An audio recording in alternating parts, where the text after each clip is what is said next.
hospitalar, apesar de ter uma formação bem antiga em psicologia hospitalar, né? Eu fiz formação ainda na graduação em tanatologia, que é o estudo da morte, e fiz a formação após formada, né, após graduada, em psicologia hospitalar. Mas apenas há 5 anos eu estou exercendo essa função dentro do hospital universitário. Quando eu cheguei no hospital universitário, é bom fazer só um históricozinho, um contexto, porque quando eu cheguei no hospital universitário, esse hospital estava passando por uma transição. Hoje, eu não sei se vocês sabem, os hospitais universitários, eles são gerenciados por uma empresa brasileira, uma empresa pública de direito privado. É o mesmo fundamento do Banco do Brasil. A empresa é pública, quer dizer, da Caixa Econômica. O Banco do Brasil já tem mais percentual privado do que público. Mas a Caixa Econômica ela é uma empresa pública de direito privado, assim é a EBSER. E nessa época que a gente chegou, a EBSER estava entrando no Hospital de Alagoas. É um hospital histórico, nosso hospital, porque ele é um hospital que data de 1970, mais ou menos. Ele tomou a configuração de hospital universitário de Alagoas em 73, e ele surgiu de uma situação muito interessante, que é a chegada de um navio em Alagoas, chamado Hope. Era um projeto da Universidade de Harvard, que veio trazendo profissionais de diversos lugares dos Estados Unidos, profissionais que estavam em formação em Harvard, para instalar hospitais universitários no Brasil. Então, a gente sabe que aqui no Nordeste os dois únicos foram o de João Pessoa e o de Alagoas. Então, o hospital ele tem um museu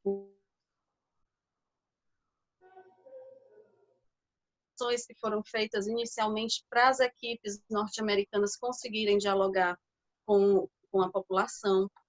Né? Então, é um hospital bem antigo. Quando a EBSER entrou, gerou um certo estranhamento, né? Gerou uma dificuldade de receptividade. Né? Em 2015, quando a gente entra com a EBSER, a gente encontra também um problema de recursos humanos muito grande no hospital. A EBSER trouxe 730 trabalhadores para dentro do hospital. E o hospital funcionava até então com em torno de 400 funcionários. A equipe de psicologia nessa época dobrou, só que isso ainda não é uma coisa muito boa não, tá, gente? Porque era uma equipe para um hospital. Deixa eu só tentar dar a dimensão desse hospital. Eu nem sei se aí tem um hospital tão grande como esse, porque em três hospitais com essas referências, mas nós não temos um hospital só concentrando tudo. Esse hospital ele tem um centro oncológico, uma maternidade, uma pediatria, um hospital de infectos contagiosos.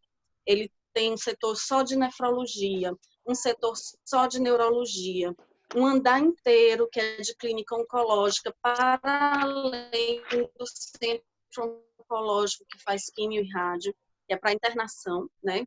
Um andar inteiro também para os pacientes neurológicos. E deixa eu ver se eu estou perdendo alguma coisa, acho que basicamente é isso. Então, são em torno de 7 hospitais dentro de um.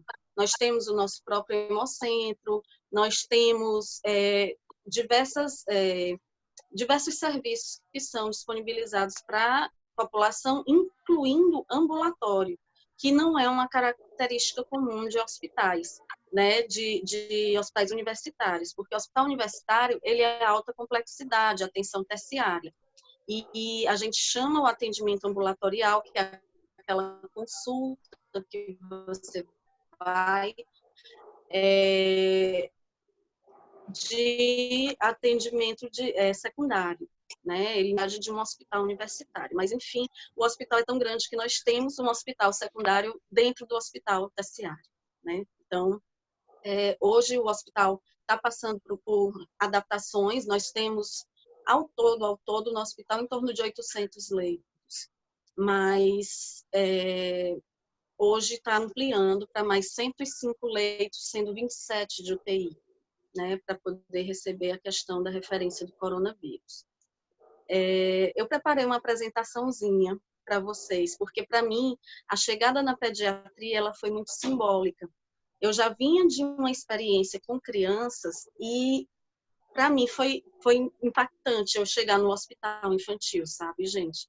Ele era um hospital de paredes beges, piso bege, uma coisa assim, as crianças restritas aos leitos, bem irritadas, não se via um brinquedo, para não dizer que não tinha, a gente tinha profissionais com um coração muito grande, que levavam pinturas, desenhos, e alguns brinquedinhos que ficavam uma caixinha, do tamanho assim, digamos, de umas 2 caixas de sapato, com brinquedinhos pequenos, a maioria, a grande maioria quebrados, né? Era o que a gente tinha, essa caixinha e alguns desenhos para colorir. E aí, nessa época, quando eu cheguei lá, eu vim de um centro de reabilitação que estava completamente estruturado, trabalhava em condições ideais, e eu vinha também da experiência de um CAPS infantil, em que a gente trabalhava exclusivamente pelo brincar. Então, quando eu entrei lá, foi um estranhamento recíproco. Eu estranhei a ausência de brinquedos e o hospital estranhou a nossa chegada lá. Estranhou aquele movimento, as brincadeiras, os barulhos que as crianças faziam, mas foi aos poucos se tornando digamos assim, foi se tornando o coronavírus positivo, né? Aos poucos os profissionais foram se entendendo em meio à assistência infantil. A gente contou com a ajuda de uma professora que é muito parceira, ela é enfermeira, e ela auxiliou a que a equipe de enfermagem começasse a aderir a brinquedos terapêuticos. E aí é isso mais ou menos que está nos slides que eu quero contar a historinha para vocês. Você pode pôr os slides, Irã? Agora. Deixa eu ver se eu vou conseguir. Isso. Só que não.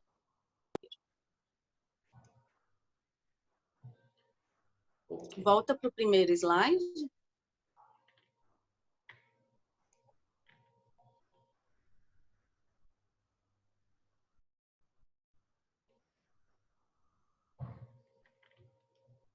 Isso. Então, gente, olha aí.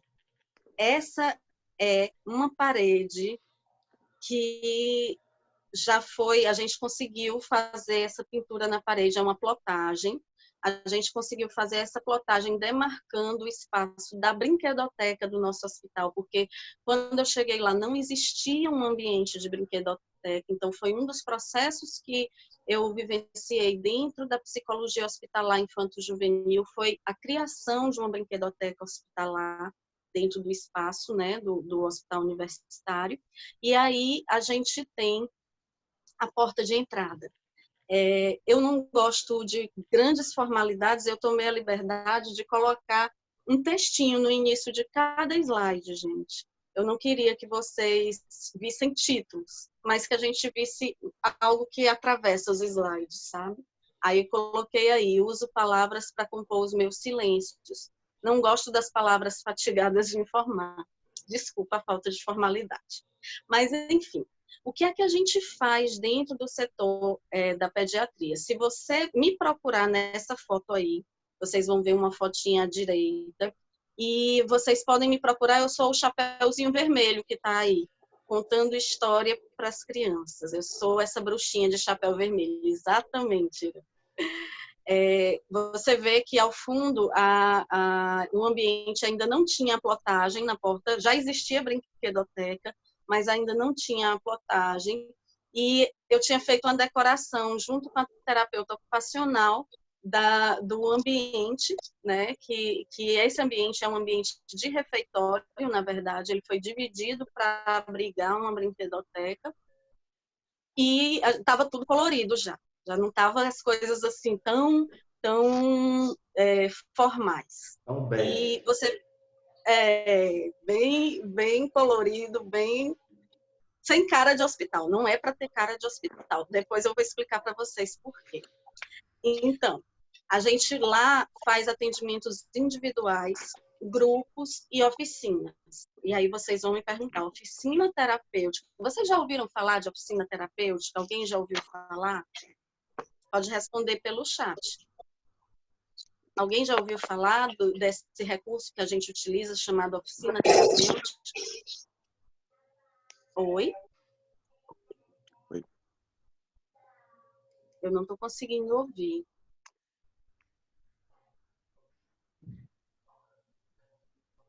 É porque eles tiraram o microfone de Uau. todo mundo, né? Tá. O áudio. Acho que você Pronto. vai ter que, no final nós vamos abrir e aí fica mais fácil, Vanessa, para a comunicação aí. Então, assim, se vocês forem procurar algo na literatura sobre oficinas terapêuticas, Peraí, mãe, peraí. vocês vão ver que as oficinas terapêuticas, elas são um recurso de clínica ampliada, amplamente utilizados em CAPS. E elas hoje são o principal instrumento de trabalho da psicologia e do próprio Centro de Atenção Psicossocial na assistência de crianças com transtornos mentais. Por que a oficina terapêutica? Porque geralmente a gente constrói algo no decorrer de uma atividade. E a gente considera que naquele momento a pessoa está desarmada.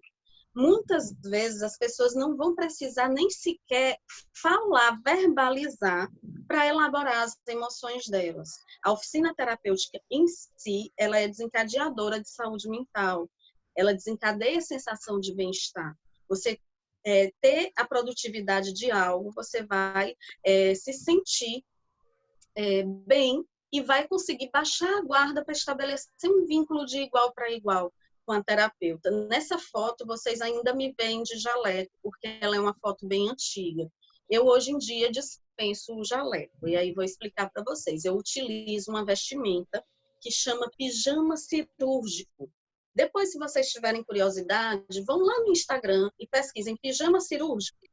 Vocês vão achar vários locais que fazem pijamas coloridos, né? Eu uso calça com blusão, um blusão que tem 2 bolsos para poder carregar junto comigo carimbo, caneta, agenda.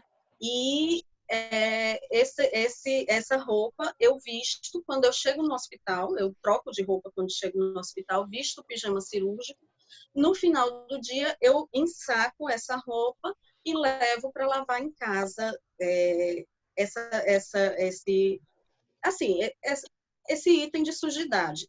Ela me protege como um jaleco, igualmente, e eu tenho a oportunidade de usar uma roupa que ela é muito mais, como é que eu posso dizer? Ela quebra o gelo com o meu paciente. Como eu atendo criança, grande parte das minhas roupas são de personagens. Então, eu tenho lá o minha fardinha dos Vingadores, meu pijama do Harry Potter. E quando os pacientes me veem, ao invés deles manifestarem aquela famosa síndrome do jaleco branco, em que a criança olha para a profissional de saúde e começa a chorar, pelo contrário, eles chegam e dizem: olha, tia, você está com a camisa do Lucas Neto. Eita, tia, galinha pintadinha. Então, assim, acaba sendo um instrumento de trabalho, o meu pijama, porque ele além de um EPI, um instrumento de proteção, ele quebra esse estigma que o jaleco tem e essa noção de status que o jaleco dá. Vocês vão ver que, geralmente, quando estão de jaleco, quando vocês forem atuar profissionalmente, vocês vão ver que a pessoa de jaleco sempre é referida como doutor ou a doutora. E eu vejo nitidamente nos meus pacientes que para as minhas crianças eu sou a tia Vanessa e para as minhas mães, as mães das crianças que estão lá, eu sou a Vanessa. Então é uma relação totalmente diferente. Inclusive, por exemplo, algumas práticas que a gente ainda não conseguiu alterar dentro da pediatria, apesar de já ter tido grandes avanços, é a prática da visita médica. A visita médica, para vocês terem ideia, eles passam de leito em leito com os estudantes de medicina, o staff, que a gente chama, né, que é o grupo de médicos da pediatria, de todas as especialidades, com os estudantes de medicina, e passam leito a leito com o prontuário aberto para discutir o caso do paciente, sendo que na frente do paciente, e muitas vezes esse paciente nem sequer recebe um bom dia. Então, é algo bem de um modelo biomédico de fazer saúde, de um modelo que não considera esse paciente como uma pessoa ativa dentro do processo. Então, várias vezes eu já recebi solicitações pós-visita médica para explicar o que era aquilo. Eu acho até engraçado, eu gosto de contar essa história, contadora de histórias, viu? Só para avisar vocês. Eu gosto de contar uma história que é de uma criança que, quando o médico passou e comentou sobre o prognóstico significa perspectiva após o diagnóstico. E aí o médico só passou e disse, fulaninho de tal, tantos anos, prognóstico positivo. O menino desinvestou a chorar. Chorava, que soluçava e chama a psicóloga, a criança está chorando. Era uma criança de 7 anos, mais ou menos. E ele veio, tio, o doutor disse que deu positivo para prognóstico. Então, assim, era uma criança apavorada com um jargão que ele não tinha costume, né? A gente tem, nesse espaço da pediatria, uma configuração bem peculiar, porque nós não atendemos baixa complexidade. Nós somos referência na pediatria para doenças crônicas, sendo que nós somos o único hospital em Alagoas que oferece atendimento e é referência para uma doença chamada fibrose cística. Quando eu digo que nós somos o único hospital em Alagoas, eu estou dizendo que nem plano de saúde oferece a assistência para fibrose, capacitados e habilitados para isso, só o hospital universitário. Então, a gente tem um público de pacientes que reinterna muitas vezes, porque esses problemas de saúde ocorrem, sabe? E eu gosto quando eles me chamam de tia. Uma vez um professor da universidade problematizou comigo, né? Poxa, tia, você não acha que isso ele é da abordagem psicanalítica, né? Aí, isso não é uma compreensão de assexualização da profissional, é para lhe fazer de tia, é uma coisa que desmerece, que diminui. E aí eu parei para pensar sobre essa terminologia tia. E eu cheguei à conclusão de que eu prefiro ser tia do que ser doutora. Que significa que eles têm um vínculo afetivo comigo e um vínculo de confiança. Então, como a gente já tem de crianças que reinternam muito durante o ano, são crianças que me contam suas histórias, são crianças que compartilham suas vivências escolares, suas vivências sociais com a gente. E isso faz com que o vínculo de proximidade seja um recurso de humanização, né? Só para vocês terem ideia, esse espaço da brinquedoteca, em um hospital que abriu em 1973, em 2015, não existia brinquedoteca dentro do hospital. Sendo que a lei que obriga, não recomenda não, ela obriga a criação de espaços lúdicos hospitalares em ambientes de internação, ou seja, diz que é obrigado qualquer pediatria hospitalar é obrigada a ter o espaço de brinquedoteca. Ela é de 2005, gente, a Lei 11.104 de 2005. E aí a gente chega 10 anos depois da lei e o hospital ainda não tinha uma brinquedoteca. Como eu disse para vocês, não foi falta de empenho das profissionais, foi falta de estrutura física do hospital. Não sei se vocês sabem, mas o hospital é um ambiente que em geral, ele desencadeia iniciativas de caridade. E nessa história de iniciativas de caridade, o hospital sempre recebeu muitas doações de brinquedos. Só que, datas festivas, Natal, aí um grupo religioso procurava para doar brinquedo. Dia das Crianças, o sindicato de não sei das quantas quer fazer uma ação e quer entregar os brinquedos arrecadados para o hospital. E o que acontecia até então é que os brinquedos eram dados para as crianças, em termos de presentes, e essas crianças levavam para casa. Não estou dizendo que isso é errado. Estou dizendo que o hospital ficava desabastecido de brinquedo.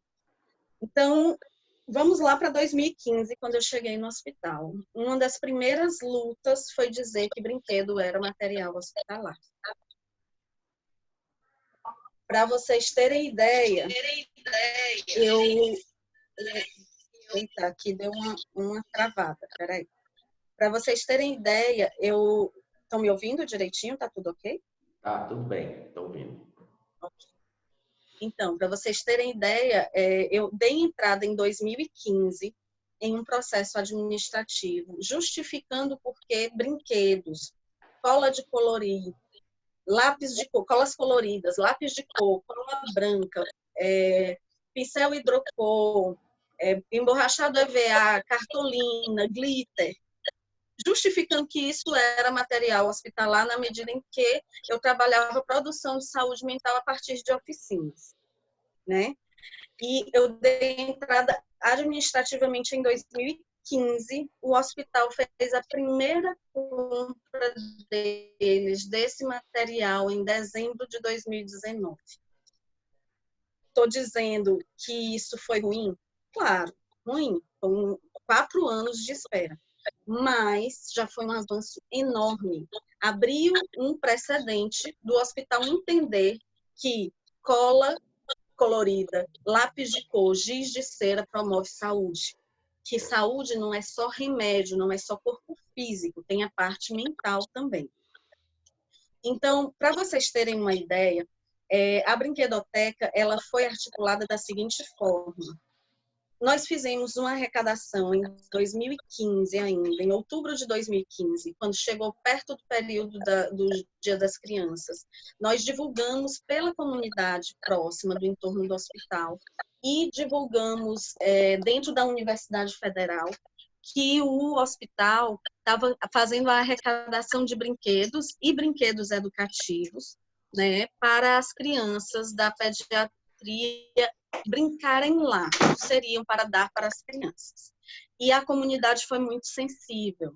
Nós arrecadamos, vou dizer para vocês, uma sala inteira do hospital ficou cheia, subindo na parede até a metade, de brinquedos, entre novos e usados. Então, a gente higienizou todos esses brinquedos, viu o que é que dava para aproveitar, viu o que não poderia ser de uso hospitalar, porque o hospital ele faz um controle de infecções e existem brinquedos que não são adequados para o uso hospitalar, né? O brinquedo hospitalar, ele precisa basicamente ser um brinquedo higienizável. E aí, nessa época, a gente tinha os brinquedos já, só que aí ficava a Vanessa carregando brinquedo para cima, a Vanessa carregando brinquedo para baixo. Não tinha nem sequer onde armazenar esses brinquedos.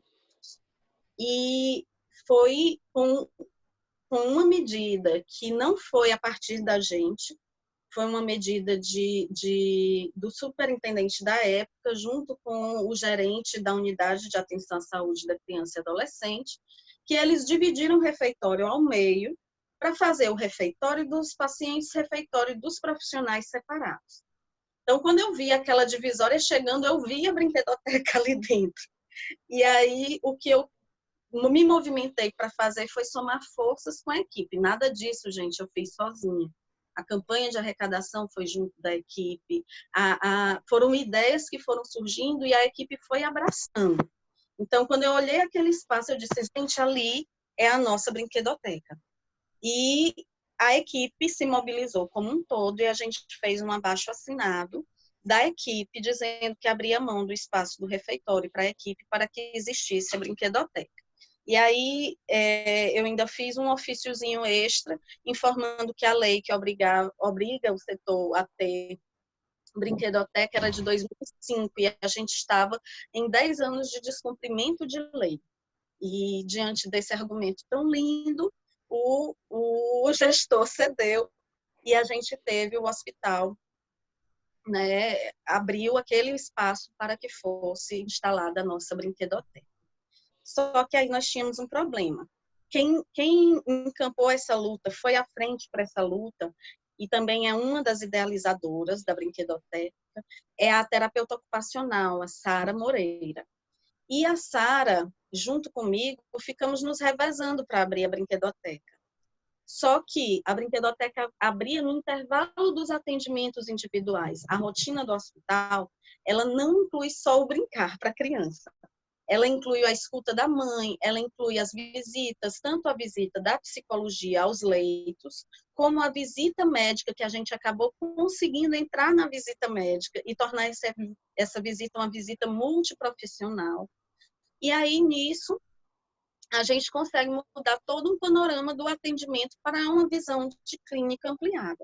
Então, teve esse movimento dos profissionais em 2015, e em 2016 a gente conheceu a professora Ingrid Martins, que é da enfermagem, que ela levava turmas para aulas no hospital, e nesse contato com a Ingrid a gente soube da abertura de um edital de extensão universitária. Não sei se a universidade de vocês por aí tem. Se não tiver, fica a dica, né? A gente abriu uma extensão universitária porque, assim, só funcionava nos intervalos em que eu não estava em atendimento e Sara não estava em atendimento. E isso restringia muito o tempo de funcionamento da brinquedoteca. Aí nós fomos atrás desse projeto de extensão. É um projeto multidisciplinar, chama-se TECA, Território Encantado de Crianças e Adolescentes. A TECA, ela recebeu esse nome dos próprios participantes da primeira equipe. Ela englobava de início estudantes da psicologia e enfermagem, mas depois ela se ampliou e ficou uma atividade multiprofissional. Hoje nós temos estudantes de fisioterapia, terapia ocupacional, fonoaudiologia, fisioterapia, enfermagem, direito. Nós temos estudantes de pedagogia, todos circulando nesse ambiente da brinquedoteca. Então, a nossa brinquedoteca hoje é uma brinquedoteca multidisciplinar. Em que consiste esse projeto de extensão que começou a ser formalizado em 2016? Consiste em brincar, gente. Ah, mas eles vão só brincar.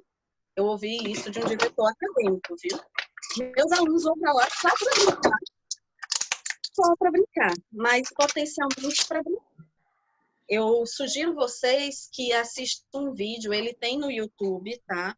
Mas se vocês tiverem alguma dificuldade, eu tenho ele baixado no meu drive e eu posso compartilhar com o Irã e Irã compartilhar com vocês, que chama-se Tarja Branca.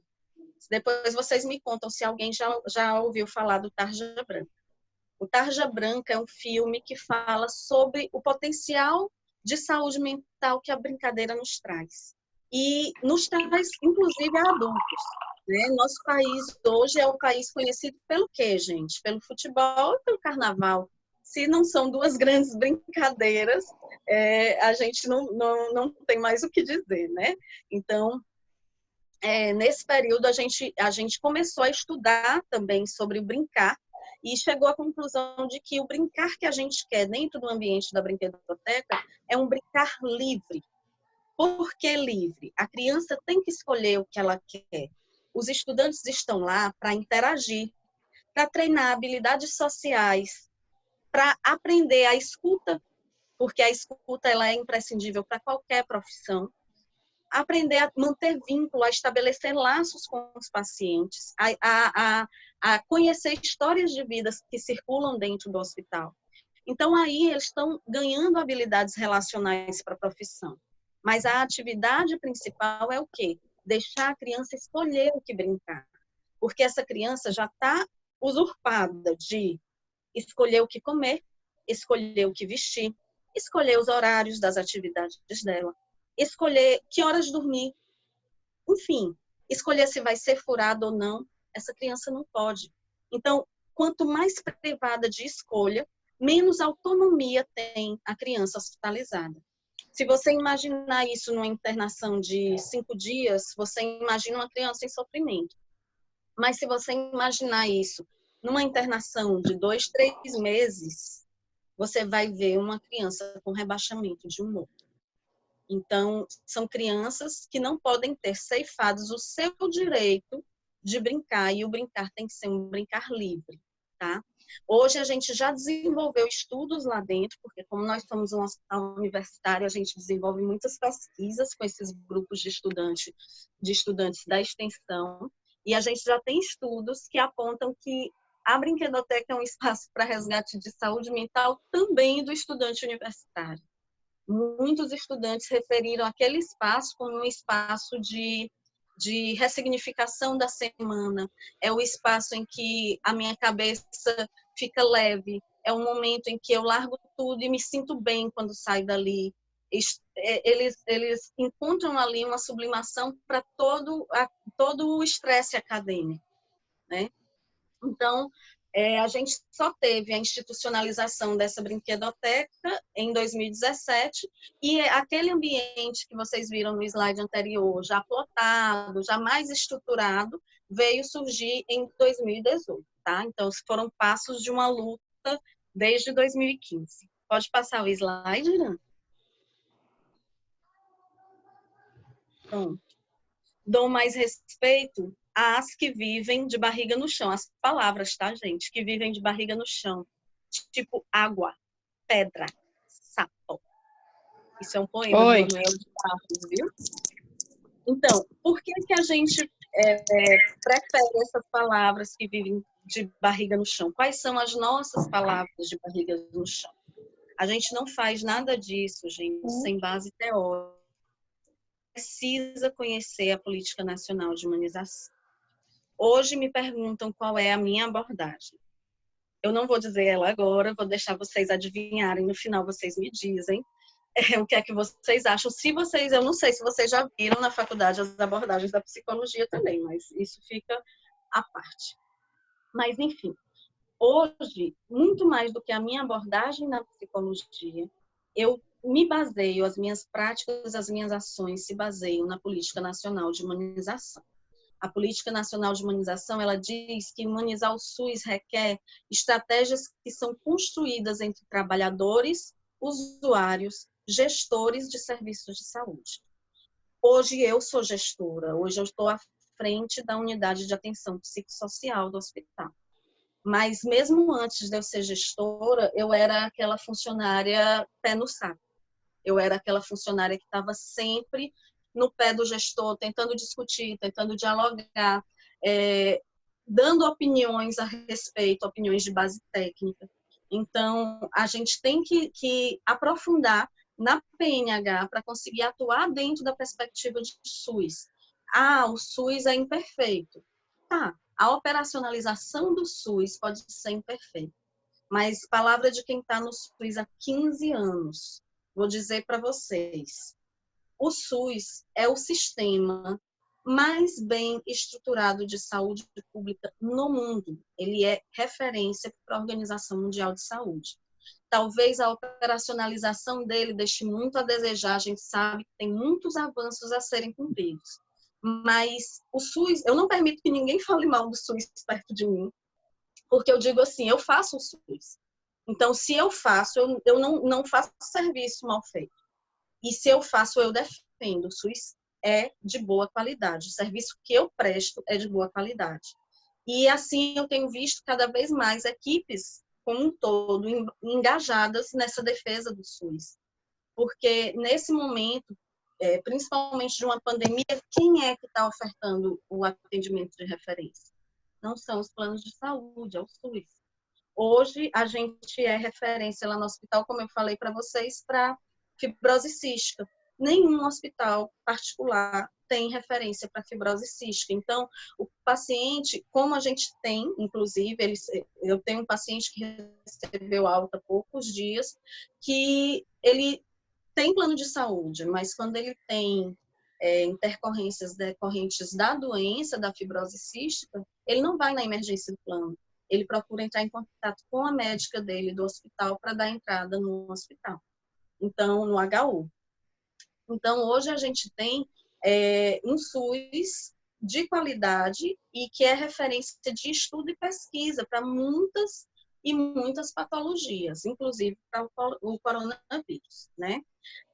Como eu falei para vocês, as atividades dirigidas, elas ocorrem, tá aí a foto para mostrar para vocês um de nossos pacientes fazendo pintura a guache, mas a maioria das nossas atividades são livres. Mas a gente utiliza aquele ambiente para atividades lúdicas também dirigidas. Por exemplo, a paciente tem uma dermatite de contato, está com a pele toda escamada e o banho é algo que dói para ela. Então, eu vou considerar o quê? O banho é atribuição da enfermagem? É uma atribuição a priori da enfermagem. Mas, como eu disse para vocês, eu sou contadora de histórias. Se aquela criança for para o banho ouvindo histórias, talvez ela desconecte um pouquinho da dor, e isso estudos comprovam, tá, gente? Eu tenho formação em hipnose terapêutica, dentre a minha capacitação profissional aí no decorrer da vida, eu tenho uma habilitação para hipnose terapêutica, que é de molde ericksoniano, né? Que trabalha o foco de atenção, o desvio do foco de atenção da dor. Isso faz com que a percepção dolorosa seja atenuada. E nisso, a gente vai para o banho, a enfermeira vai para o banho, a auxiliar de enfermagem ou a técnica de enfermagem. No nosso hospital, a gente ainda tem auxiliar, tá, gente? A maioria dos hospitais mais novos não tem, mas como o nosso hospital é antigo e tiveram concursos antigos, a gente ainda tem a figura da auxiliar de enfermagem, para além da técnica de enfermagem. E aí vinha a técnica auxiliar para dar o banho da criança e eu entrava junto para o banheiro, para contar histórias, e fui contando a história do passarinho que sentia a dor, do passarinho que estava sendo judiado pelo menino, e o passarinho levou um tiro de baladeira, aí chama baladeira também, estilingue. Chama, Depois vocês baladeira me... estilingue, isso aí. Você não sabe o que é, não? Como é que vocês fazem para lançar aquelas pedrinhas? Não, chama baladeira estilingue, é o mesmo nome. Pronto, porque aqui eu chamava baladeira, aqui em Maceió eles não conhecem como baladeira, eles conhecem como estilingue. Aí,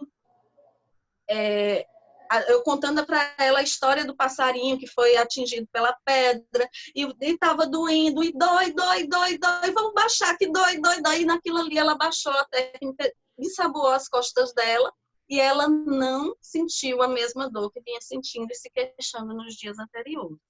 Então, a psicologia ela entra em qualquer um desses espaços, em atendimentos interprofissionais com qualquer uma das outras áreas. E tanto que hoje somos reconhecidas e chamadas pelo hospital para fazer intervenções conjuntas, para fazer intervenções em momentos que, a princípio, não se pensava que a psicologia intervisse. Né, que essa é uma noção de clínica ampliada, que trabalha com projeto terapêutico singular para cada paciente, que cada criança receba uma atenção individualizada mesmo. Né? Então, ali a gente promove acolhimento, promoção da saúde, não só à criança, mas ao acompanhante e à família de uma forma em geral, porque essa família precisa ser educada para cuidar das doenças, que são doenças crônicas, e ali também possibilita uma replicação de prática em diferentes contextos, fortalecimento do SUS, né? Vamos passando para o próximo slide? Só baixar um pouquinho, Irã. Isso.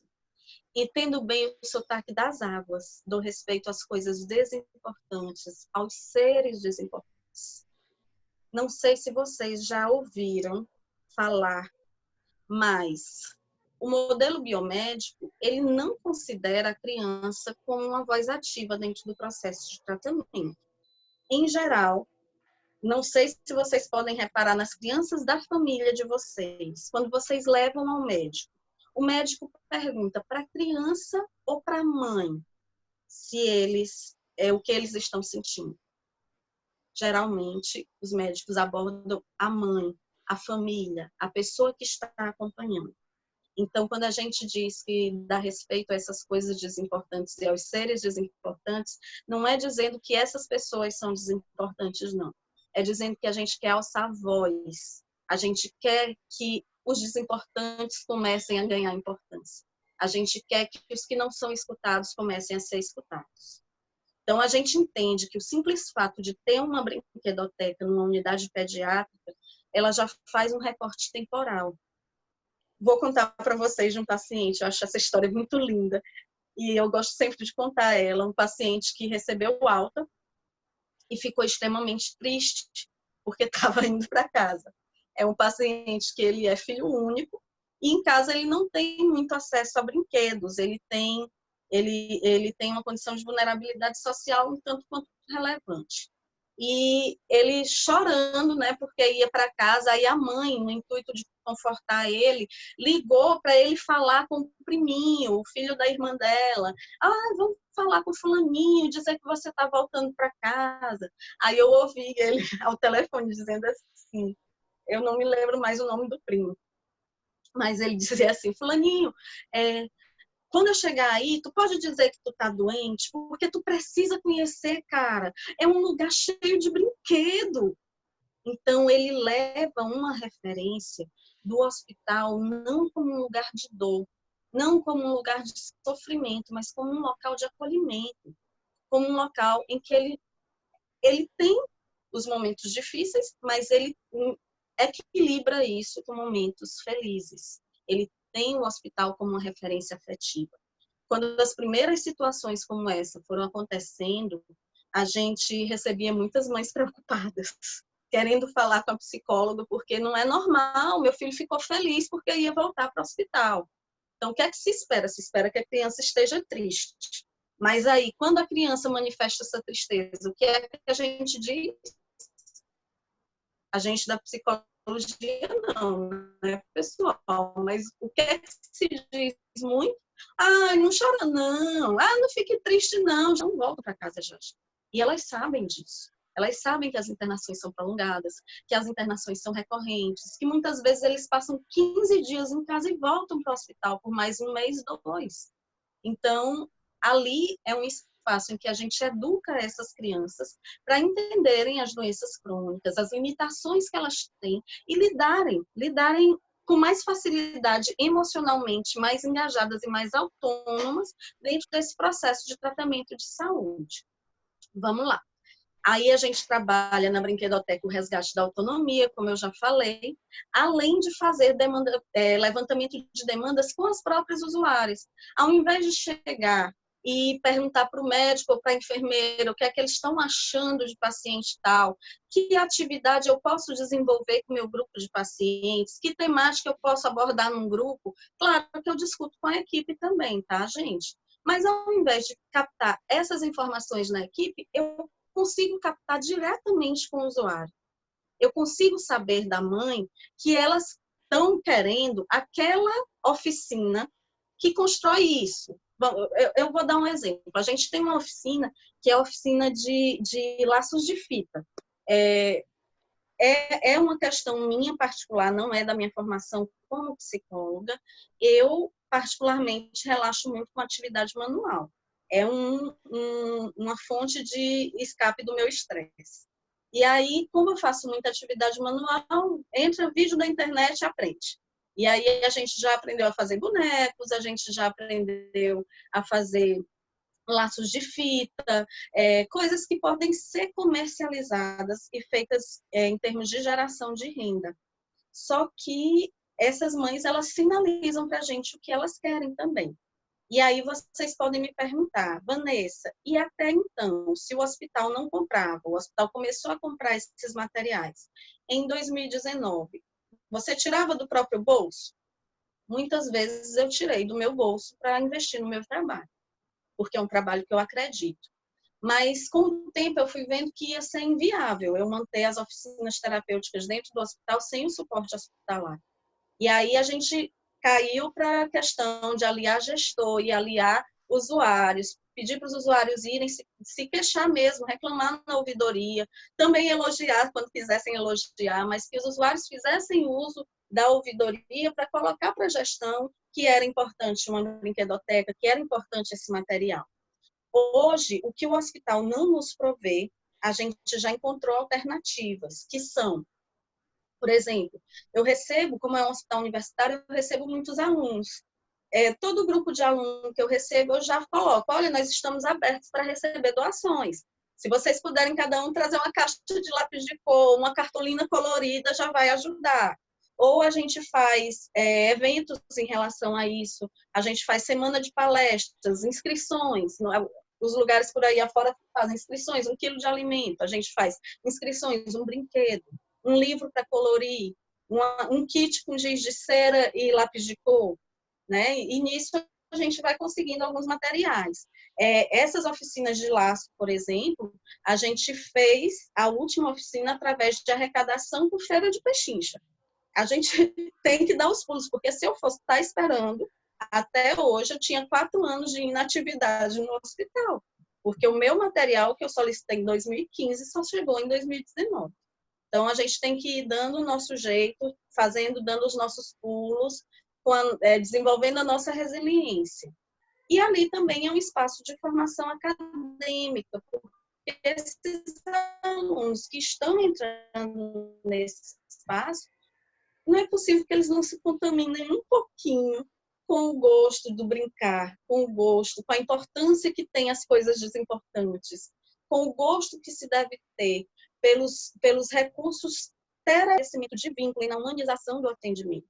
Então, eu acho, hoje, que esses estudantes que estão dentro da Brinquedoteca, e hoje a gente já tem estudantes, inclusive, da medicina, que é um grande avanço, esses estudantes eles vão sair dali com um olhar diferente. Eles não vão reproduzir práticas de modelo biomédico, eles vão procurar uma intervenção crítica, eles vão procurar eles vão tendo noção de que clínica ampliada existe e é viável, tá? Tu passa o slide, Irã. Gente, eu vou dar uma pausazinha. Não, tá aqui. Rapidinho, é só para pegar meu carregador, porque o celular já acusou ali que a bateria tá baixa. Só um instante.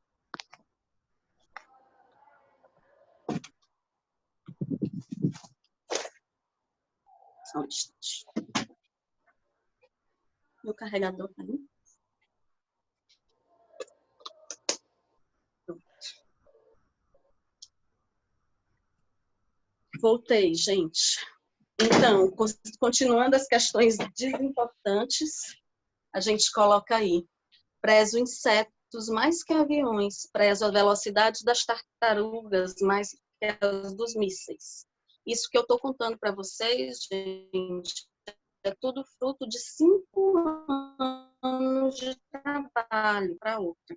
A primeira visita de crianças que eu fiz dentro do hospital, não sei se vocês sabem, a Organização Mundial de Saúde, ela impede visitas em hospitais de crianças abaixo de 12 anos. É uma forma de preservar a integridade física dessas crianças, através da exclusão do contato com um ambiente que é prioritariamente infeccioso. Mas, se a gente tem um espaço estruturado para isso, um espaço em que existe um controle de infecções, um espaço de convivência coletiva que não vai trazer traumas para essas crianças, a gente tem condições de fazer visitas infantis, porque a prerrogativa da OMS é referente à questão do risco de infecção. Pois bem, chegou um paciente lá em 2015 ainda, o Luquinhas, e Lucas vira para mim e diz assim, tia, mas eu tô com saudade mesmo, é do meu irmão. E a mãe do Lucas vira para mim e diz, o irmão tá em casa desconsolado, tá chorando todos os dias. E aí a gente fez a primeira visita dos irmãos. Hoje a gente tem o dia do irmão, é quarta-feira, é nosso dia da semana do irmão, que nós temos visita em 2 turnos, de manhã e de tarde, de irmãos de qualquer idade, de 0 a 12 anos, para o ambiente da brinquedoteca. Eles não entram para leitos de enfermaria, tá, gente? Eles ficam no ambiente da brinquedoteca, brincando com os irmãos, eles se aproximam do hospital, entendem que aquele hospital é um ambiente para tratamento, mas entendem que o irmão e a mãe também estão seguros. Eu falo mãe porque a maioria das acompanhantes é a mãe, tá? Esporadicamente a gente tem um pai, um tio, um avô, uma avó, mas a grande maioria são mães. E aí, a primeira visita de crianças foi um estranhamento nítido. O médico brigou comigo, discutiu e reclamou, dizendo que ali ninguém sabia quem eram os pacientes. Como é que está ali, no espaço daquele que a gente não sabe nem quem é o paciente? Aí eu disse, ai, que bom, porque aqui realmente não tem paciente, aqui tem criança. E ali, ó, é o Joãozinho, ali é a Mariazinha, ali é o fulaninho. Não são pacientes, são pessoas, sujeitos dotados de história de vida, gente.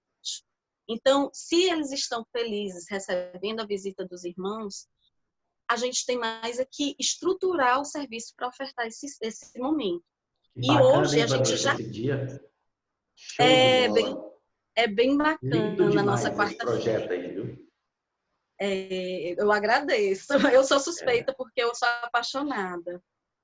E aí, hoje em dia, nós temos médicos que já vêm com proposta, com atividade para o Dia dos Irmãos, para receber esses irmãos bem. A gente já teve médica cantando no karaokê. Enfim, muitas coisas que a equipe como um todo se envolve. Eu falo médico porque é uma área de formação mais biológica, né? Menos subjetiva, mais objetiva. E isso promoveu um estranhamento inicial, mas hoje nós conseguimos alinhar e atuar numa mesma linha, né? Numa mesma dimensão, que é a dimensão do SUS. Nem é o modelo biomédico totalmente, nem é a clínica ampliada totalmente, mas a gente tem uma... Ah, obrigada, a Fabiola está dizendo que a aula está inspiradora. Mas a gente tem ali um momento de fazer, do fazer comum entre as profissões. É um exercício de... Estou mostrando para vocês, vocês vão ver. É essa foto bem no meio, é a oficina de laços de fita que eu falei para vocês que as mães gostam muito, porque elas comercializam esses laços. Elas levam e comercializam, e ali já é um aprendizado de uma fonte de renda, porque muitas das nossas mães perdem a oportunidade de trabalhar, porque tem que acompanhar as crianças nas consultas constantes, tem que estar o tempo todo acompanhando internações. Qual é o emprego que deixa a mulher ausente 2 meses porque está acompanhando o filho internado? Eu tenho certeza que se hoje internar o filho meu, do Irã, a gente vai ter uma condição difícil no trabalho para ajustar e acompanhar nossos filhos. Então, assim, eu me coloco, busco me colocar sempre no lugar do outro, né? E ver essas particularidades, sendo não só um passatempo, uma ocupação saudável, como ela reflete em vínculos. Eu tenho uma história belíssima de uma paciente que tinha muita raiva de mim e eu não entendia por que aquela mulher me tratava com tanta rispidez, sabe? Ela era de não responder nem meu bom dia quando eu chegava. E aí, um dia, na oficina, ela estava com a bebê no colo e eu disse assim, você quer que eu vá colando para você? Escolhe a cor que eu vou colando. Era uma caixa que a gente estava fazendo. Era decoração de caixa de papelão. E aí eu disse, escolhe uma cor que eu vou colando para você. Aí ela virou para mim e disse assim, você não lembra de mim.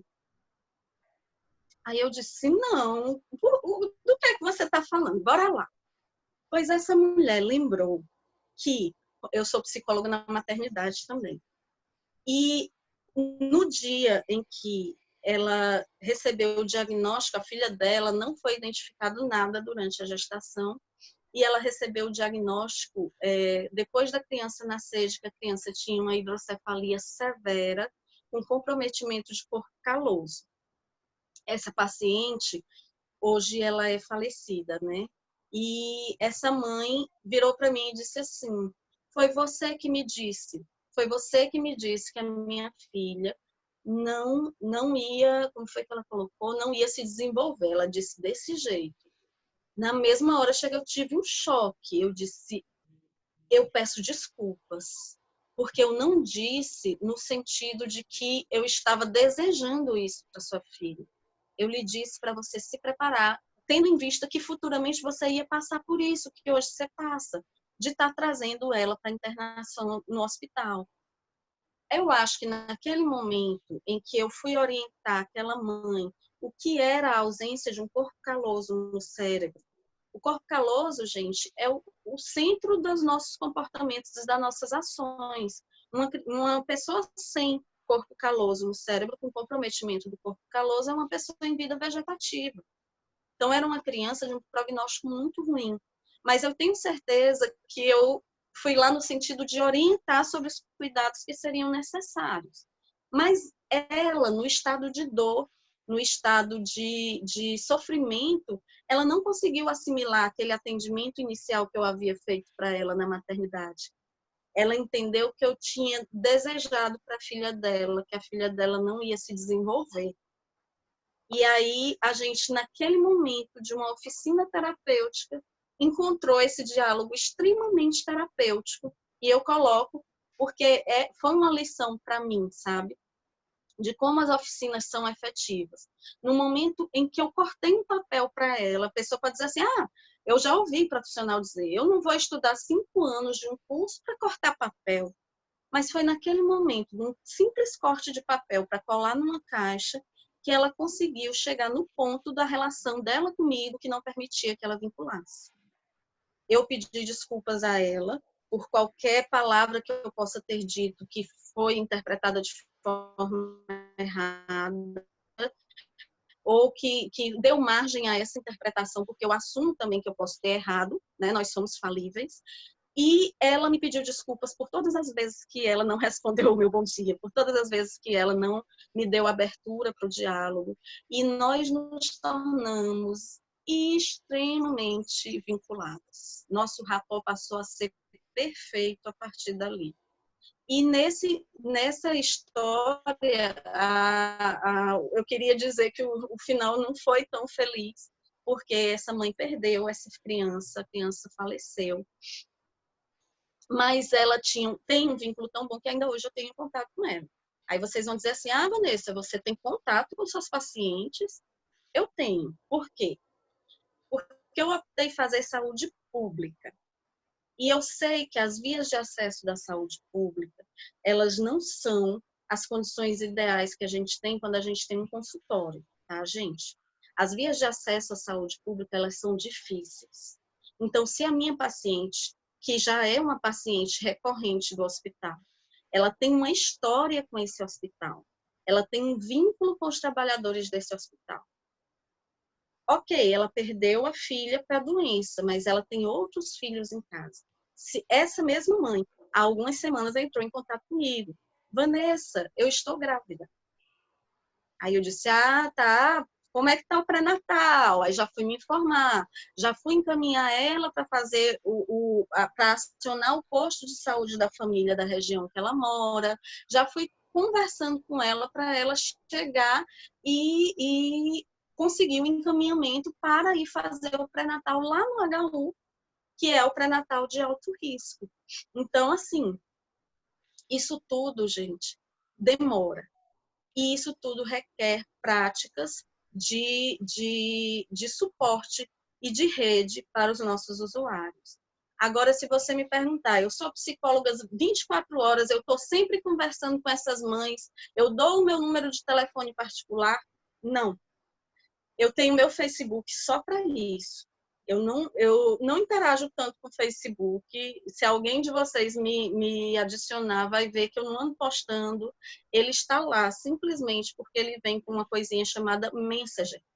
Eu peço que elas me mandem um Messenger e elas me mandam sempre que precisam.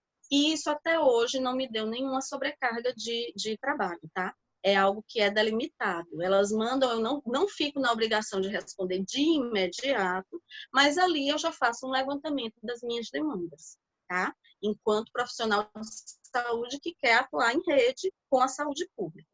Aí, só para fechar esse slide, gente, a gente tem o atendimento de oficinas lúdicas para as crianças também. Não é só oficina terapêutica para a mãe, oficinas lúdicas para as crianças, tá? Vocês veem esses brinquedinhos aí de um lado? A gente, as crianças chamam de brincar de médico. O pessoal que era da minha geração vai entender que existe uma certa maldade nesse termo, né? Mas as crianças começaram a chamar de brincar de médico. E hoje ficou, vamos brincar de médico, a gente já sabe que é isso. É o quê? A gente pega brinquedos que simulam a realidade médico-paciente e a gente muda de perspectiva. A gente coloca a criança para ser o doutor. Nós temos um livro que ele ajuda muito nessa oficina, né, do brincar de médico, que é um livro que ele é só de imagens e mostra o passo a passo de uma criança adoecendo em casa, sendo levada para consulta, ficando internada no hospital. E ele é um livro sem fala, é só de imagens.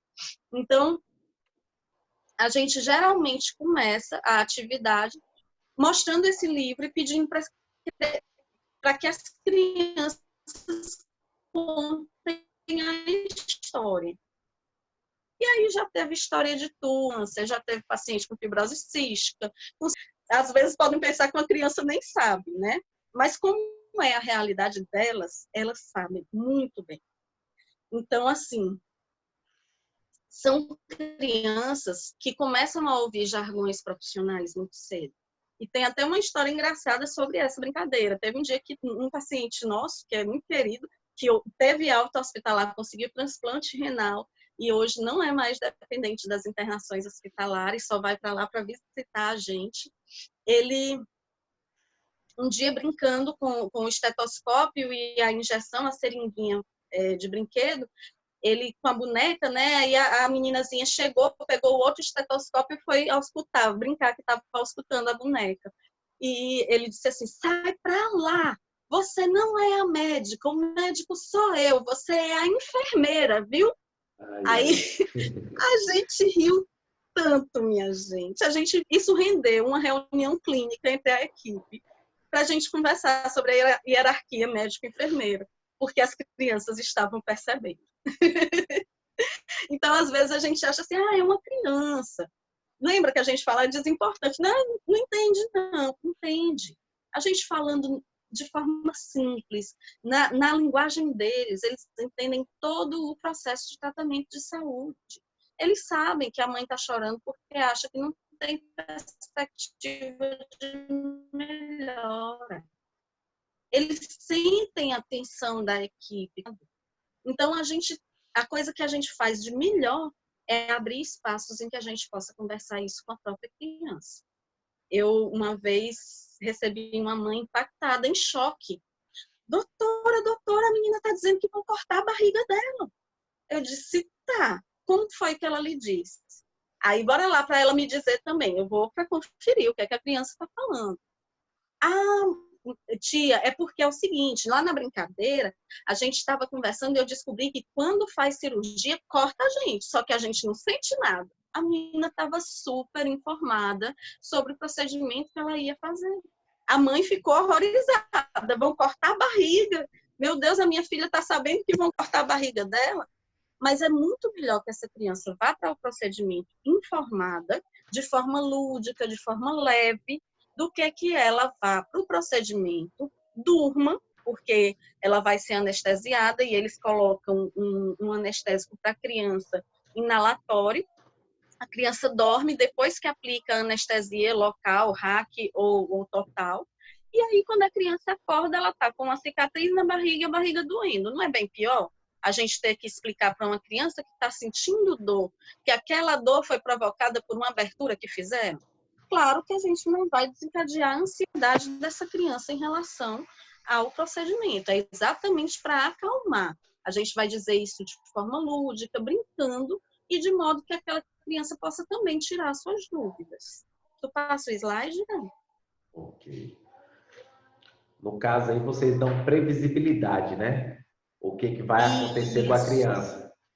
Para ela ter mais ou menos um controle, né, do que, assim, um controle de variáveis, digamos assim. Ela compreende as variáveis que incluem aquele tratamento dela. Ela não vai ser pega de surpresa. Eu adoro essa foto, minha gente, mas bora lá para a abertura, né, do slide. Tenho em mim um atraso de nascença. Fui aparelhado para gostar de passarinhos. Então, gente, não só de passarinhos, gostamos de todos os bichos. e as crianças também, em vias de regra, têm seus animais de estimação. A primeira demanda que a gente teve em relação ao animal de estimação veio desse rapazinho aí na foto. O nome desse cachorro é Thó, e eu vou me resguardar em não dizer o nome do paciente. Esse é um paciente que tem plano de saúde, mas opta internar no hospital universitário pelo SUS. E ele disse para mim, ele estava extremamente mal-humorado, extremamente reativo, tratando mal toda a equipe, estressado. E eu fui conversar com ele e eu comecei a dar opções, né? E tua irmã não pode vir te visitar? E teus primos não podem aproveitar o dia do irmão para você estar lá também junto com eles?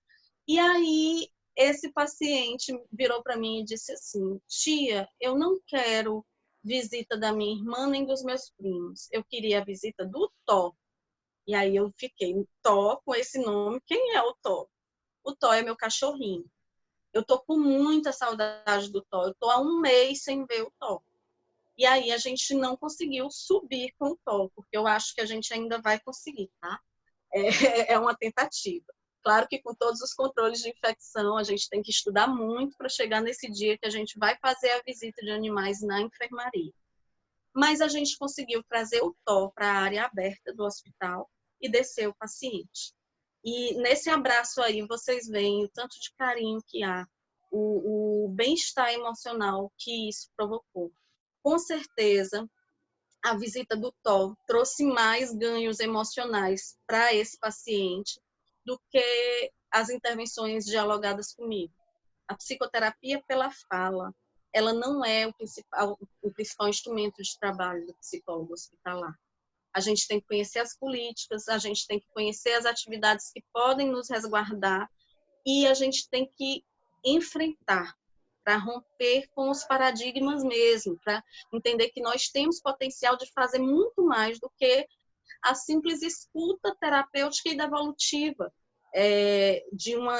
oriunda de uma clínica, né? Nós podemos fazer muito mais. Tá aí o exemplo da visita dos irmãos, da visita animal. Passa de novo o slide, Irã.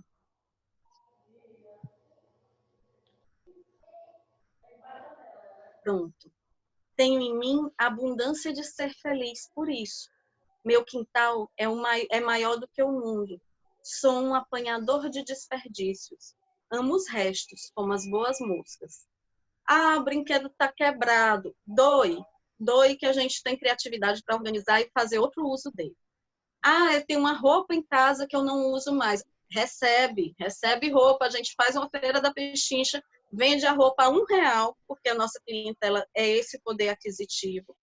A gente faz feira da pechincha, a gente já teve a arrecadação de roupa para fazer feira da pechincha e arrecadar R$600, vendendo cada peça a R$1, minha gente. Ou seja, nós vendemos 600 peças de roupa. Então, assim, é bom para todo mundo, é bom para o usuário que comprou aquela roupa e não tinha condição de comprar numa loja, é bom para a pessoa que doou a roupa, que se sentiu bem em doar, é bom para o hospital que recebe essa verba para poder aplicar no serviço, é bom para as crianças que vão sorrir com essas atividades da brinquedoteca. E aí, gente, a gente vai no improviso, na base do ensaio e erro, nos enfrentamentos e na resiliência. Hoje a gente faz, além dessas atividades que eu já falei para vocês, de oficina terapêutica, dia do irmão, a gente faz cineminha toda sexta-feira, tá? A gente não tem data show ainda da TECA, mas a gente conseguiu com a gerência de ensino e pesquisa do hospital a concessão de um data show, e geralmente ou eu ou um dos nossos extensionistas leva o computador para passar os filmes. Se vocês veem essa foto aí de lado, o Homem de Ferro é o nosso fisioterapeuta, tá? E aí, nosso Homem de Ferro é o nosso baixador oficial de filmes. Ele baixa todos os filmes que estão em cartaz e as crianças que não têm acesso ao cinema conseguem, muitas vezes, ver filmes que estão passando no cinema, tá? Na sexta-feira. Às vezes, são filmes para a gente discutir e trabalhar temática, sim, mas prioritariamente para o lazer, para o escape mesmo. Ah, mas vai passar. Qual foi o filme, gente? Pediram para passar. Eu agora não vou me lembrar. Vai passar. Pronto, foram os adolescentes. A gente estava uma época com 5 adolescentes internados. Nossa pediatria tem 24 leitos. E a gente estava com 5 adolescentes internados que estavam pedindo para assistir a Annabelle. Vai passar Annabelle no hospital, a psicóloga vai passar Annabelle no hospital. Isso é um absurdo. O tipo de filme que eles assistem em casa é terror. Então eram crianças habituadas, elas não iam, eram adolescentes habituados. Eles não iam ficar traumatizados por ver o filme. Pelo contrário, era algo de um gênero que eles gostam. Isso é muito particular de pessoa para pessoa. Eu não assisti Annabelle com eles, eu não gosto. Mas eles queriam. Então, eu peguei termo de autorização de cada mãe daqueles adolescentes e a gente fez uma sessão exclusiva para os adolescentes. Não entra criança, não, as mães de outras crianças que quiserem ver, só se a criança puder ficar com alguém. Não libera para a mãe vir assistir sem a criança e a criança ficar sozinha do lado de fora, porque tem a questão da responsabilidade. Enfim, transmitimos a Annabelle. Eu deixei o filme rolando e saí de lá, porque eu tenho medo. Mas transmitimos um filme atípico, mas foi demanda deles. É importante também porque a gente colhe a demanda com eles. Eles nos dizem o que é relevante para eles. Se eu passasse, sei lá, Superman para aquele grupo, eles iam achar mal besteira, eles gostam da Annabelle. Então, no momento em que eu atendo e trago a Annabelle dentro de um controle de que está tudo de acordo com a vivência deles e com as mães deles, eu estou fazendo com que eles se sintam um pouco menos distanciados da sociedade em relação à autonomia de escolha deles, e eu estou dizendo para ele que eu escuto ele. Eu estou dizendo para aquele grupo de adolescentes que o que eles me dizem eu escuto. E que eu sou uma pessoa para que eles, quando quiserem intermediar, por exemplo, eu não entendi nada do que o médico diz, eles vêm para mim para perguntar. Como várias vezes eles já bateram na porta para vir para perguntar. Para mim, para a Sara, às vezes até para os próprios extensionistas. Né? E os extensionistas fazem a escuta. Agora, quando eles percebem que existem questões emocionais mobilizadas, aí eles me acionam para que eu possa fazer um acompanhamento mais próximo, tá? Nós fazemos atividade lúdica em área externa, vocês viram o parquinho onde teve a visita do cachorro, é tipo uma pracinha que tem no estacionamento do hospital, e a gente, sempre que não está tempo chuvoso, que não tem, agora tem a pandemia, que não tem a menor condição de fazer atividade extra, de área externa. Inclusive, a nossa brinquedoteca esses dias está fechada, porque, infelizmente, se circular muitas crianças, se vier visita de irmão, a gente vai ter complicações em termos de transmissão, né? Tá tudo muito atípico. Mas, sempre que a gente pode, a gente desce para a pracinha para fazer atividade física, acompanhada pela educadora física, pelo fisioterapeuta, pela equipe como um todo, né? E a gente faz comemorações de datas festivas. Porque se essas crianças estivessem em casa, elas estariam comemorando as festas do ano. E elas, ficando no hospital, elas não podem perder noção de tempo. Então, até para situar temporalmente elas, a gente faz as festividades. A gente faz o bloquinho de carnaval, que é essa foto aí, que vocês estão vendo. Eu nem estou me vendo na foto, eu acho que eu nem estou. Mas ali bem na frente tem o fisioterapeuta e do outro lado a nutricionista. Nossas crianças todas fantasiadas, essas fantasias são recebidas de doação também, e a gente tem um estoque de fantasia que a gente usa no Dia das Crianças e usa no carnaval, que são disponibilizados para eles, eles usam e devolvem, e a gente manda para a lavanderia hospitalar para lavar e esterilizar, tá? Você passa para a gente o slide, Irã?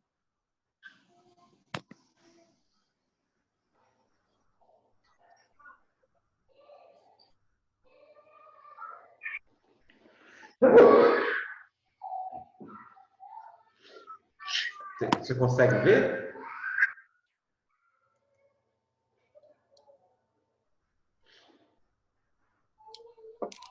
Oi, Vanessa. Tá por aí ainda?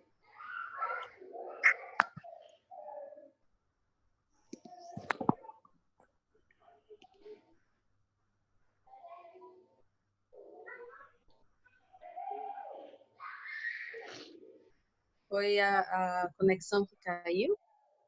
Isso, agora nós estamos te ouvindo.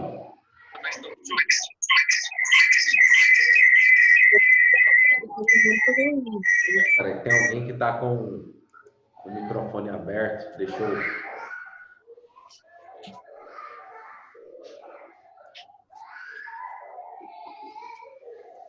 Bom, você me ouve, Vanessa? Eu escuto, Irã.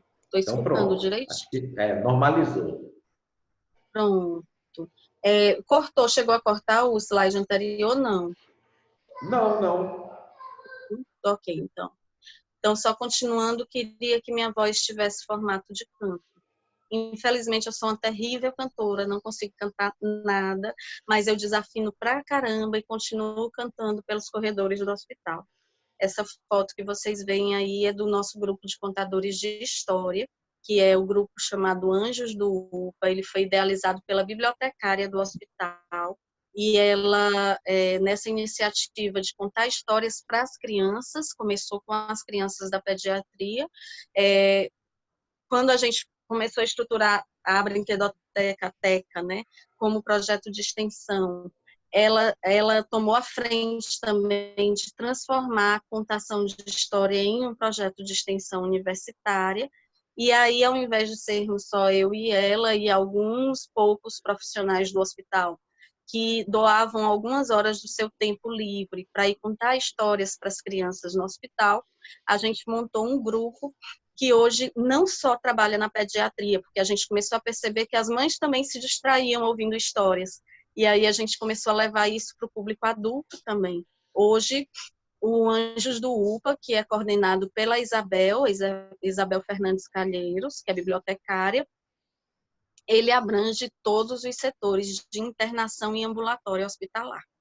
Ele sobe para nefrologia, centro oncológico, clínica médica, clínica cirúrgica, neurocirúrgica, enfim. Eles percorrem todo o hospital cantando e contando histórias. Para que isso e quem são os estudantes que vêm? Estudantes de qualquer área de atuação. Também é um ensino do lúdico como instrumento de trabalho, gente, desenvolvimento de habilidade relacional. De vez em quando a gente tem a sorte de encontrar pessoas que tocam instrumentos musicais e até que cantam, que têm vozes belíssimas, que ajudam a afinar o grupo. Mas se tiver algum semestre que ninguém com essas habilidades entre no projeto de extensão, que geralmente a gente forma turmas por semestre, a gente vai lá desafinado mesmo, e conta histórias musicadas. Hoje, inclusive, uma das nossas atividades é na quimioterapia. E a gente já percebe que os pacientes sentem menos os efeitos colaterais quando a quimioterapia é acompanhada da contação de histórias. Até porque a gente conta uma história e abre para os pacientes contarem as histórias deles também.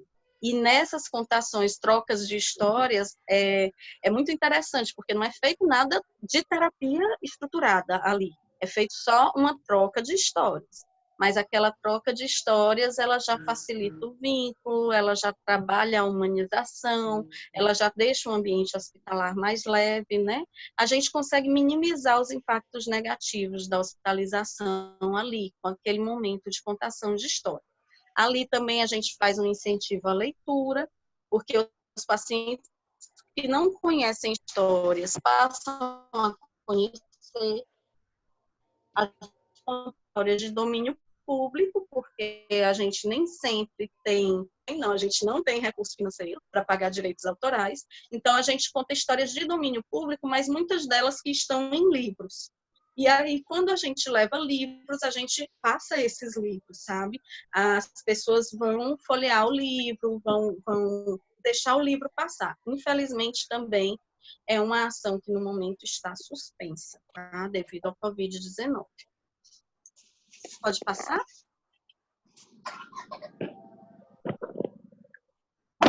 Então, nosso último slide. Olha eu aí desafinando, ao lado da minha querida Isabel, que é a nossa contadora de histórias também, bibliotecária. E a gente termina dizendo, porque eu não sou da informática, eu sou da invencionática. só uso palavras para compor os meus silêncios. Manuel de Barros. Então, gente, essa é a nossa inserção enquanto psicóloga, enquanto equipe multiprofissional. Às vezes a gente usa instrumentos musicais, às vezes a gente usa uma roupa mais colorida. Dia de carnaval e dia das crianças, vocês vão fatidicamente me encontrar de orelhinhas, de fantasia. A gente usa como recurso terapêutico essas fantasias, a gente usa como recurso terapêutico os livros, as histórias de domínio público e, principalmente, a contextualização do nosso usuário e da nossa usuária. A gente está ali para entender qual é o contexto em que eles vivem, não só para atender a diabetes ou para atender a síndrome nefrótica ou a fibrose cística ou o câncer. Não, a gente está ali para atender a pessoa, o sujeito, tá? Se você passar mais um slide, sim, o poema que eu coloquei aí, gente, é de Manuel de Barros, tá? Passa mais um slide, Irã. Esse é o último. Esse aqui, esse é o último, é o meu e-mail, tá, gente? Para contato, se alguém quiser mandar. Eu confiro esse e-mail todo dia, mas se alguém quiser pedir material para leitura, alguma coisa, pode entrar em contato. Aí é uma foto, vocês vão ver que tem um estandarte. Foi no carnaval, eu acho que esse daí foi o carnaval de 2016, gente. Não sei. O número está coberto ali na foto, mas a gente fez o Pé de Folia. A gente já mudou esse nome para Pé de Alegria, tá, gente? Porque pede de pediatria, folia de carnaval, né? Só que a gente encontra tudo no mundo, a gente encontrou pessoas problematizando e dizendo que o nome remetia a pedofilia, pelo amor de Deus, né? Então, para não gerar confusão nas mentes ruins, a gente muda aí o nome para Pé de Alegria, já desde 2018 é Pé de Alegria, aí ainda era antes de 2018 era Pé de Folia, e a gente conseguiu, não sei se vocês conhecem um programa chamado Consultório na Rua, já ouviram falar?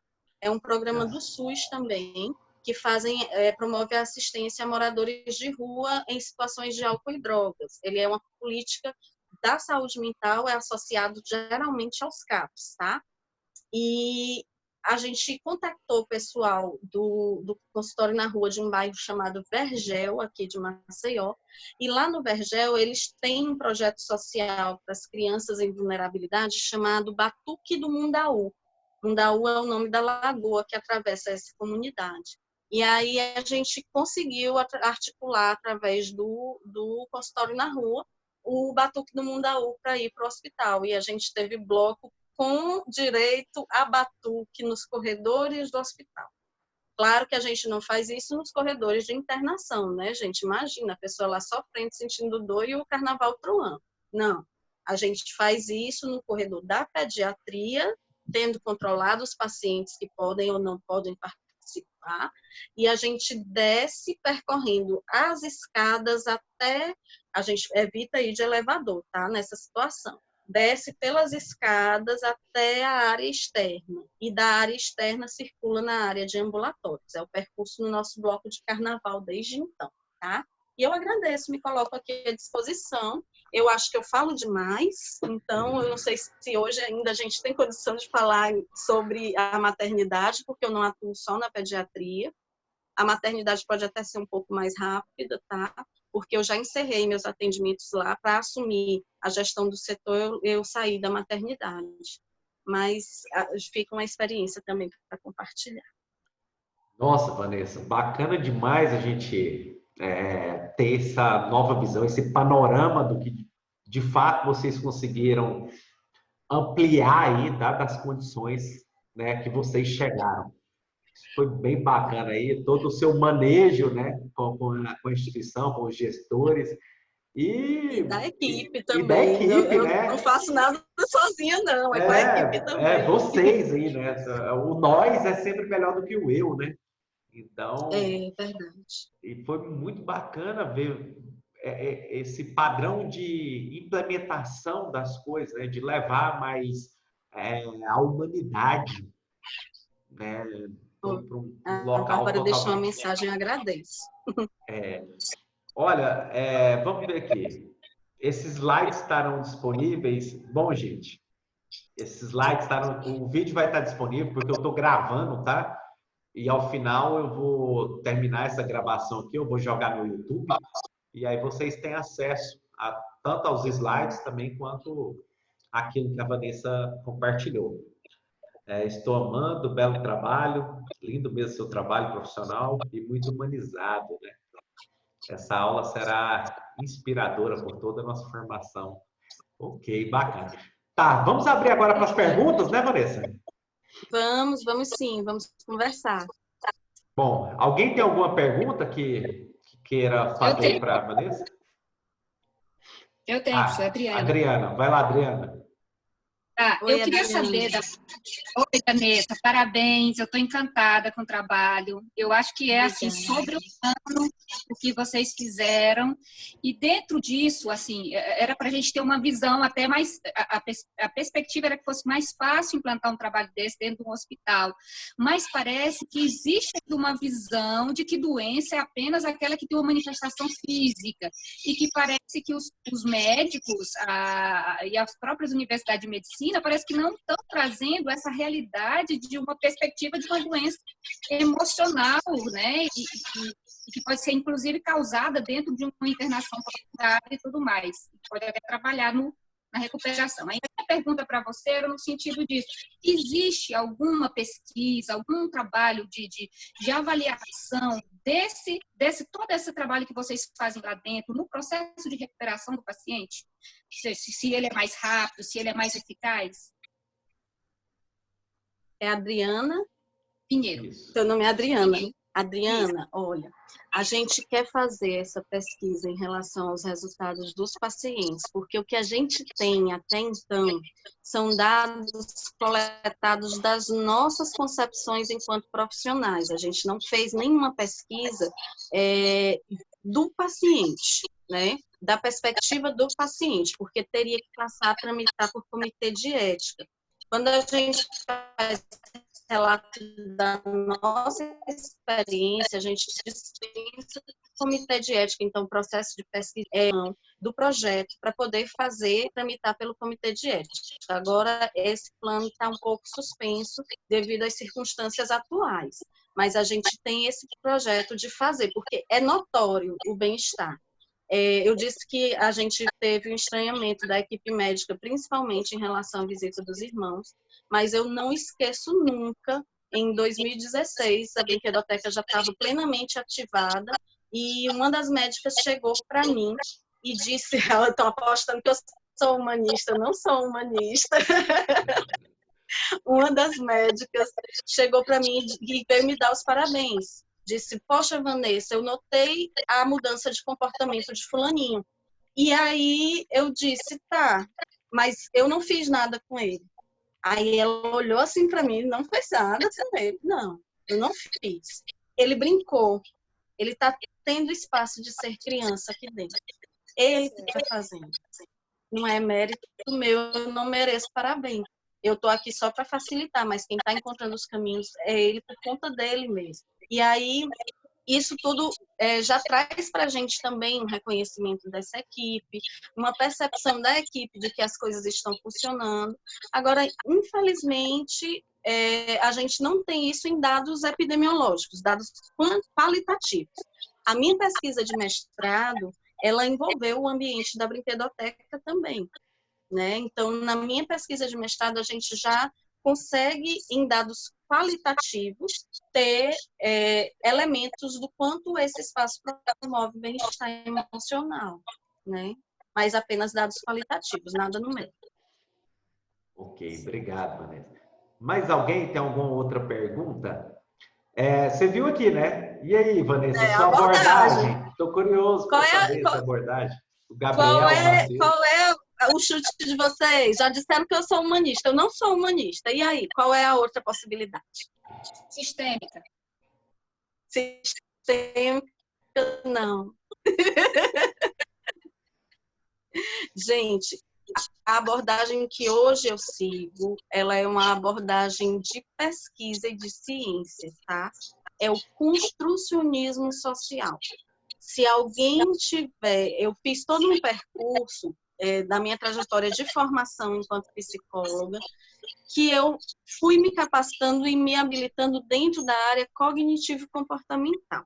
Quando eu cheguei no mestrado, eu encontro a proposta de trabalhar com uma pesquisa construcionista. E até então eu não conhecia o construcionismo social como uma abordagem da psicologia.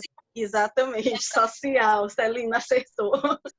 Então, o construcionismo social, ele hoje está se estruturando como modalidade de terapia, inclusive de atendimento clínico. Eu estou num PIBIC, eu voltei. Vocês sabem o que é PIBIC? Projeto de pesquisa? A universidade de vocês tem? Tem, nós temos.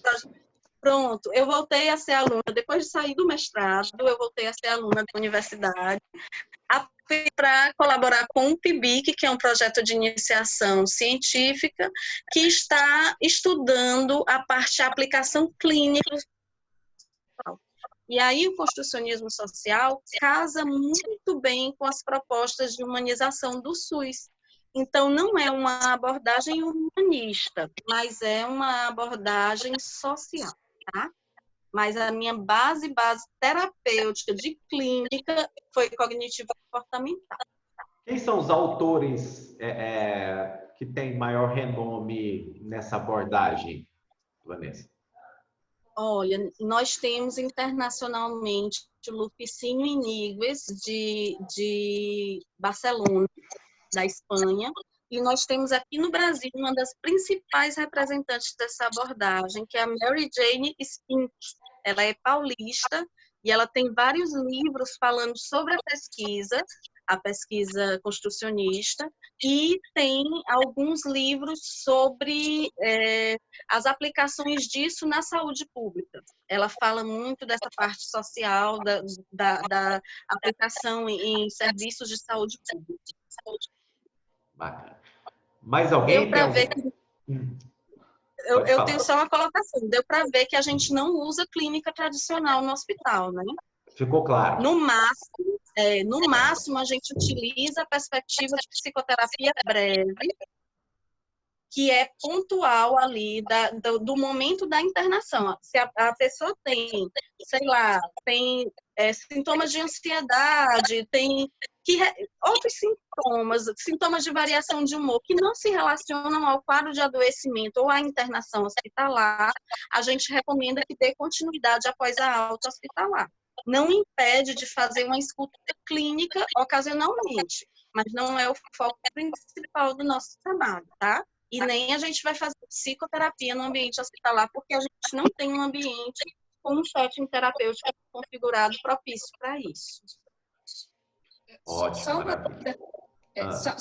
O Winnicott entra aí nessa brinquedoteca, nesse trabalho que vocês desenvolvem? Olha, o Winnicott, ele pula a janela da brinquedoteca. Eu vivo dizendo que o Winnicott é muito insistente. nós temos dois teóricos muito adoram pular a janela da brinquedoteca. É o Winnicott e o Vygotsky. Na verdade, nós temos duas professoras que são referência em estudos de Winnicott e de Vygotsky na universidade, na UFAL. E, não raro, os alunos que participam de pesquisa com essas professoras se envolvem na nossa extensão buscando aliar teoria com prática. Então, nós temos muitos alunos que atuam na perspectiva de formação winnicottiana. E não é a minha abordagem, mas eu compreendo a aplicabilidade, considero, acho super relevante, né?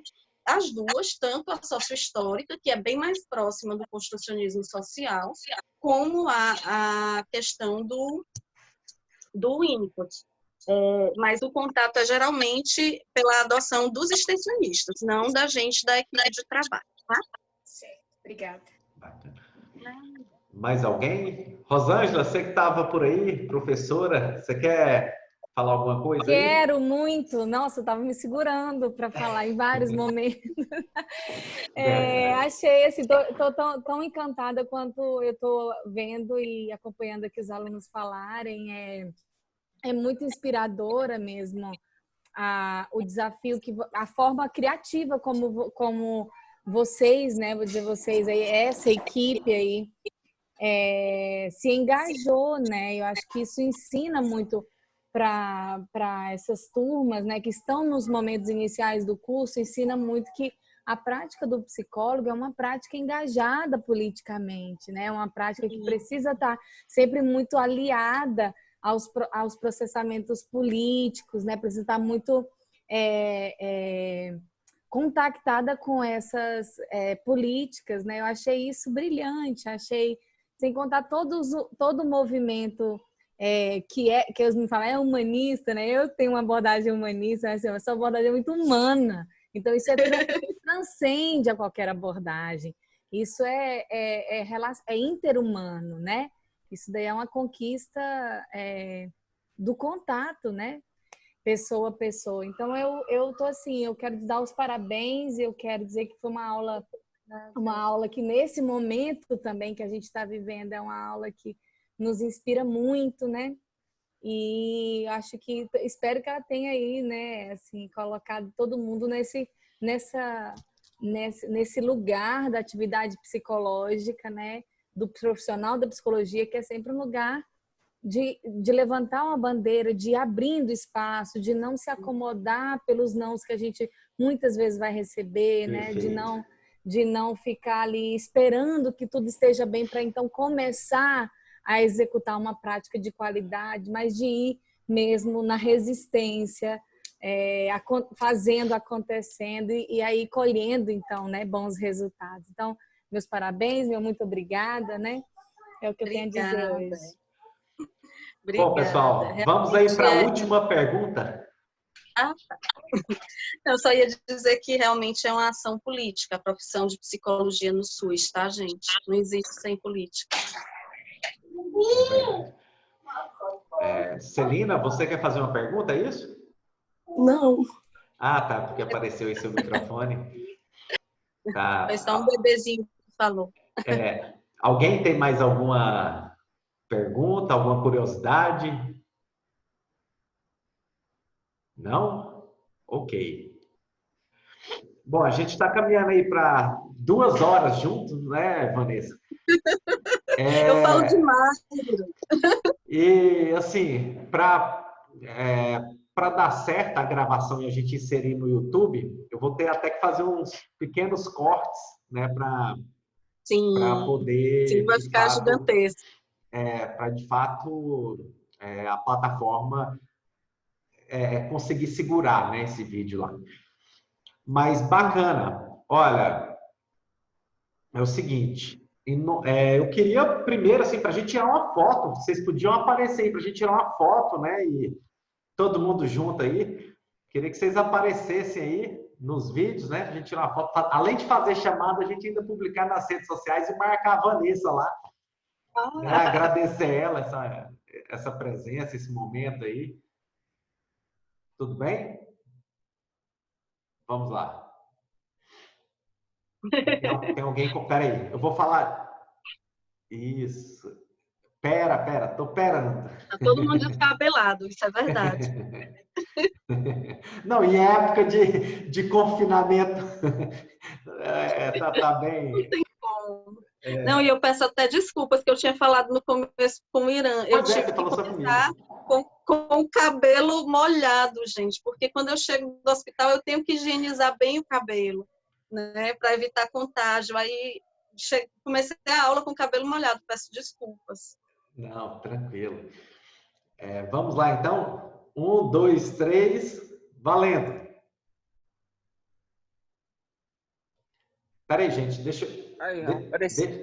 Eita. Eu tenho que tirar 2 fotos aqui. Meu Deus, misericórdia. Meu Deus, misericórdia. Alguém. Aí, deixa eu ir para o outro lado aqui. Pronto, vamos lá de novo.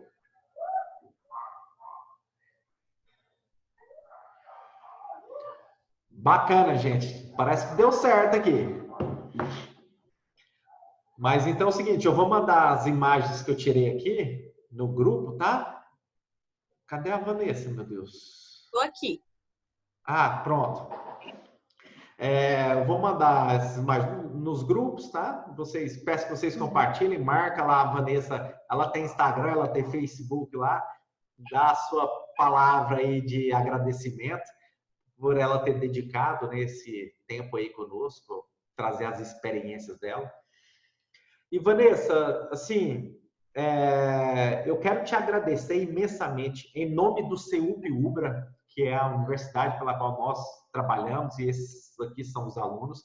Te agradecer em nome dessa universidade por você ter tirado esse tempo, né, assim, para estar junto conosco, compartilhar suas experiências aí, o modo como você e a sua equipe e todas as pessoas que estão envolvidas abriram novos horizontes. E o modo como vocês conduziram tudo de maneira assim bem humana, né? Isso foi lindo, foi maravilhoso. Receber isso aí de vocês. Me senti lá, sabe? Sorrindo junto, vendo, sofrendo aqui. Na hora que você ia contar, eu ia sofrendo junto. Nossa, que dificuldade, né? E as alegrias aí, essas conquistas da relação aí, até mesmo das crianças com seus animais aí. Isso foi lindo, foi maravilhoso. Tudo isso que vocês conseguiram. Muito obrigado mesmo, tá? Eu que agradeço. É sempre bom a gente estar compartilhando essas histórias e aprendendo também, né, com vocês, com o grupo. Muito obrigada a todos e a todas. Certinho. Gente, muito obrigado. Valeu, foi lindo estar agora com vocês. Mesmo assim, né, não estamos no isolamento, com isolamento físico, né? Eu gosto de falar mais isolamento físico do que isolamento social, né? Porque aqui a gente está junto ainda, né? Socialmente nós estamos juntos aqui, tá? Então, um forte abraço e até semana que vem no nosso próximo encontro, tá? Tchau, tchau. Tchau, tchau.